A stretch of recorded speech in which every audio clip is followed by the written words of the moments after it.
Fasih, fikih anak saleh, cerdas dan mendidik, belajar lebih asik, terkemas dalam bentuk yang atraktif, dan tentunya sesuai dengan Al-Quran dan hadis. Fasih.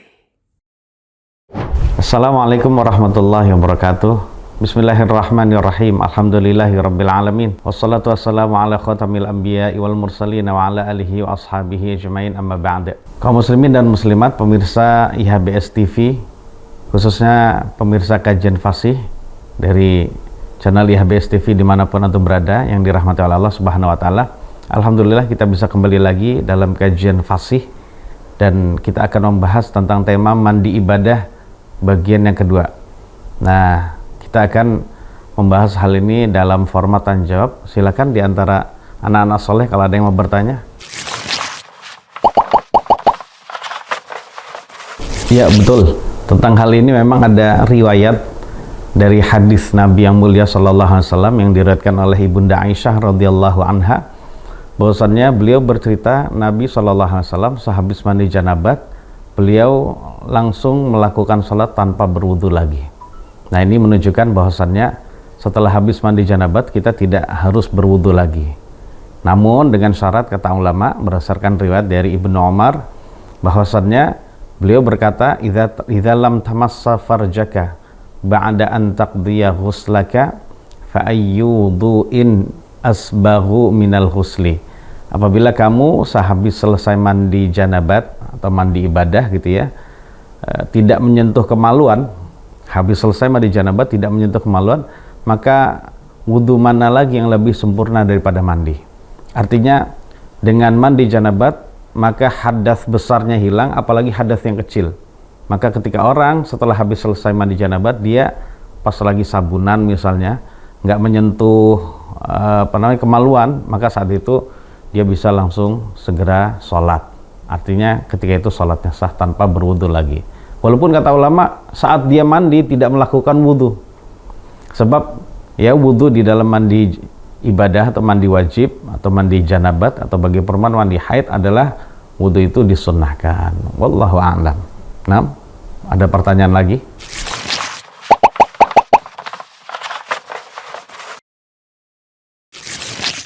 Baik, ini pertanyaan yang cerdas dari seorang anak soleh yang berkenan dengan masalah hal ini. Ini adalah pertanyaan yang memang dibahas oleh para ulama tentang dua kondisi yang berkumpul dalam satu keadaan. Misalnya seorang dalam kondisi hari Jumat plus saat itu dia juga mengalami janabat, atau bagi seorang wanita dia dalam keadaan janabat habis berhubungan intim dengan suaminya gitu ya, habis itu dia mengalami haid, belum sempat mandi ibadah, habis itu dia mengalami haid. Maka saat itu terkumpul dalam diri dia, orang ini adalah dua hal yang mengharuskan dia mandi. Maka untuk menjawab hal ini adalah dijelaskan oleh para ulama, dia dicukupkan atau cukup bagi dia untuk melakukan satu kali mandi saja. Jadi dua kondisi ini cukup dia melakukan satu kali mandi saja dengan dua niat. Ya, jadi satu mandi dengan dua niat. Misalnya pas hari Jumat sekalian dia dua niat, ya. Jadi kalau kita mandi di hari Jumat, misalnya pas janabat, saya niatkan mandi untuk menghilangkan hadas besar, plus juga untuk mandi untuk Jumatan nantinya. Maka saat itu dua ibadah kita sudah lakukan, ya. Karena kaidahnya dari para ulama, kalau suatu ibadah dari jenis yang sama dan itu dalam waktu yang bersamaan, maka saat itu bisa dilakukan satu kali ibadah saja dengan dua niat. Jadi seperti itu. Begitu juga bagi wanita yang dalam kondisi janabat habis itu mengalami haid, nanti mandinya setelah selesai dari haid itu cukup sekali mandi wajib saja. Jadi tidak perlu mandi janabat sendiri, habis itu mandi lagi haid sendiri, tidak perlu. Wallahu a'lam bishawab. Ada lagi, silakan.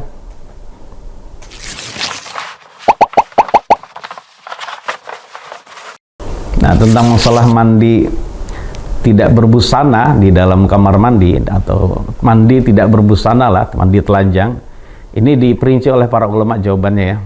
Jadi ada yang diperbolehkan, ada yang tidak diperbolehkan. Yang tidak diperbolehkan adalah apabila seorang mandi di hadapan orang lain tanpa menutup aurat, mandi telanjang di hadapan laki-laki lain, ya. Walaupun itu sesama jenisnya tetap tidak boleh, karena sesama pria itu juga memiliki aurat satu dengan yang lain.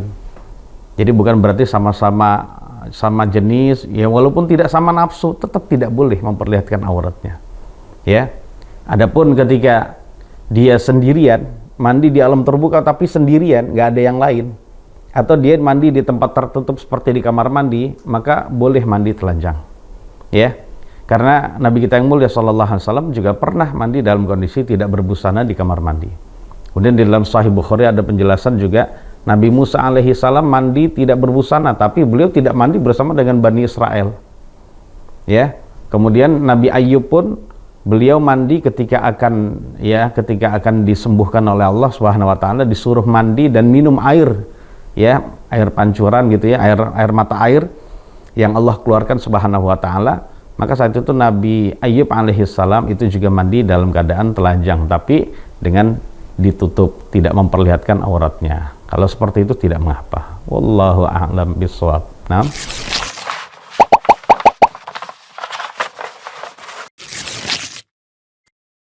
apabila ada seseorang pas lagi melakukan mandi janabat belum selesai, mana belum selesai itu berarti dia belum selesai meratakan air ke seluruh tubuhnya, habis itu dia pipis, atau dia buang air besar, atau dia buang angin gitu ya.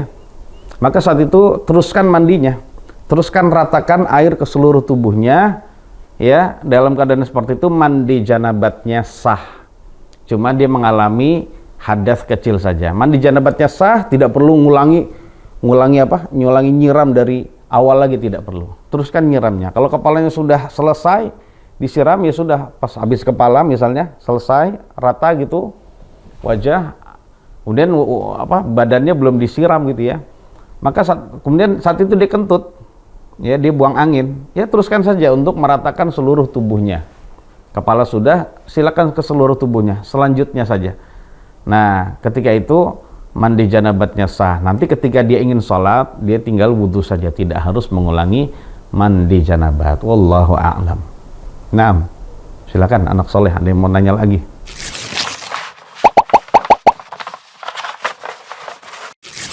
Nah, menunda mandi janabat, ya, dalam keadaan kita junub, ya, ini memang diperbolehkan, ya, memang diperbolehkan. Yang berarti menunjukkan kita tidak harus atau tidak diwajibkan untuk segera mandi. Sebab mandi janabat itu harus segera dilakukan apabila sedang atau apabila kita akan melakukan sholat. Namun kalau waktu sholat masih nanti-nanti, maka kita pertama tidak wajib. Tidak wajib.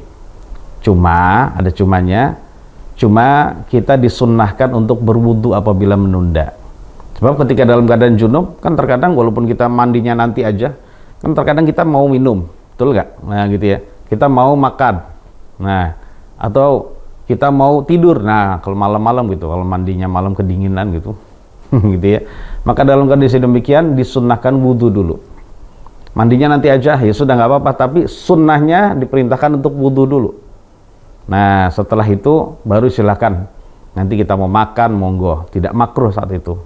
Kemudian mau minum, mau tidur juga silakan, ya. Nah setelah itu nanti pas datang waktu sholat barulah kita mandi. Karena Nabi kita yang mulia Sallallahu Alaihi Wasallam, beliau juga pernah mengakhirkan atau menunda mandi janabat.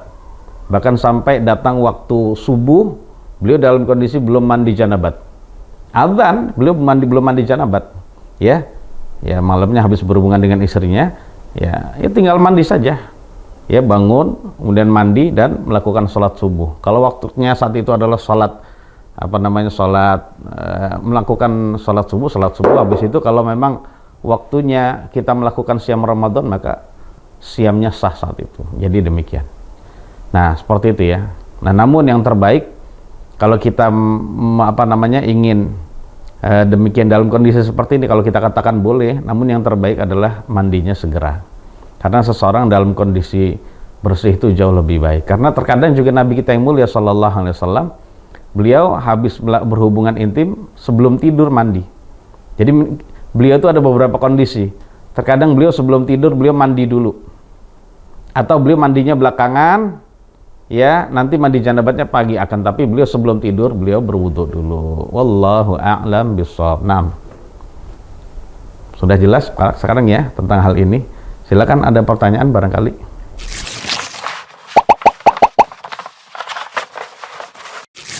Baik, di saat seorang mengalami junub atau hadas besar, ya, maka ada beberapa hukum yang terkait dengannya. Di antara hukum yang terkait dengannya adalah hukum keharaman nggak boleh melakukan ini dan itu. Ya, ketika seorang mengalami hadas besar, dia tidak boleh melakukan sholat, haram ini ya, dia wajib mandi dulu. Tapi selagi dia menunda, ya maka saat itu dia tidak dilarang dan diharamkan untuk sholat.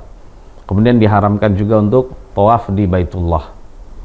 Kemudian diharamkan dia juga untuk menyentuh mushaf, jamaah sekalian. Ya, anak-anak sekalian cuma tolong diingat ini. Jangan menyentuh mushaf dalam keadaan belum mandi janabat. Kemudian begitu juga menyentuh aja nggak boleh.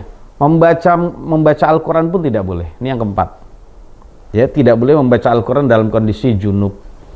Dan ini adalah pendapat dari mayoritas ulama berdasarkan hadis Nabi yang ada, bahwasanya Nabi kita Shallallahu Alaihi Wasallam dalam beberapa hadis riwayat di antaranya Imam At-Tirmidzi, Imam Ibnu Khuzaimah dan lainnya, Nabi kita Shallallahu Alaihi Wasallam ya selalu membaca Al-Quran kecuali dalam kondisi beliau junub.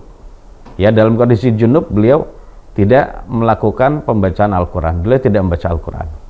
Ya, jadi seperti itu. Ya, mohon diingat saat kita junub itu tidak boleh. Berbeda ketika nanti haid. Ketika haid itu ada sebagian ulama mengatakan boleh. Alasannya apa? Apa yang membedakan? Ya sebenarnya sisi persamaannya antara junub dengan haid itu sama-sama hadas besar. Cuma dalam kondisi haid kan waktunya lama gitu ya. Waktunya lama, maka kalau lama tidak membaca Al-Quran khawatir seseorang hafalannya hilang atau kemampuan membaca Al-Qurannya hilang, maka saat itu bagi perempuan diperbolehkan membaca Al-Quran, namun ingat tidak menyentuh mushaf ya, tidak menyentuh mushaf. Apalagi sekarang alhamdulillah ya dengan adanya aplikasi di internet gitu ya, atau aplikasi di HP, tanpa menyentuh mushaf orang tetap bisa membaca Al-Quran sebagaimana dia melihat mushaf. Atau boleh dengan melihat mushaf tapi tidak menyentuhnya, dengan cara mungkin menyuruh orang yang suci untuk bisa membuka lembaran-lembaran mushaf. Demikian jemaah sekalian. Tapi untuk orang junub, karena waktu junub itu sebentar dan dia bisa segera mandi, dia tidak boleh membaca Al-Quran. Kemudian yang terakhir adalah diharamkan bagi orang yang sedang junub menetap di dalam masjid, kecuali hanya sekedar dia masuk masjid tapi lewat gitu saja, itu tidak mengapa. Tapi untuk menetap lama, maka saat itu tidak boleh. Maka jemaah sekalian, kalau ya anak-anak sekalian khususnya kalau lagi memang kondisi iktikaf misalnya, udah capek ibadah tidur, pas tidur mimpi basah, ya harus segera keluar dari masjid untuk mandi janabat, habis itu kemudian masuk lagi masjid. Nah, dalam kondisi dia janabat ini, maka saat itu dia tidak putus iktikafnya, dia mandi segera, habis itu dia kembali lagi ke masjid, tidak memerlukan untuk niat yang baru. Wallahu a'lam bishawab. Saya kira itu dulu pembahasan kita. Insya Allah sudah paham kan berkenaan dengan masalah mandi ini? Sudah paham ya? Insya Allah. Nah, mudah-mudahan Allah memberikan manfaat bagi saya khususnya dan juga bagi kita dan juga seluruh kaum muslimin yang ada yang menonton kajian fasih ini. Mudah-mudahan kita menjadi anak yang solih, yang diberikan ilmu oleh Allah Subhanahu wa taala. Ingat anak-anak sekalian, Nabi kita sallallahu alaihi wasallam bersabda, "Man yuridillahu bihi khairan yufaqihu fiddin." Siapa saja yang Allah kehendaki baik, maka Allah akan memberikan dia ilmu di dalam agama. Mudah-mudahan kita termasuk di dalam hadis Nabi yang mulia ini. Ada kekurangannya, Ustaz mohon maaf yang sebesar-besarnya.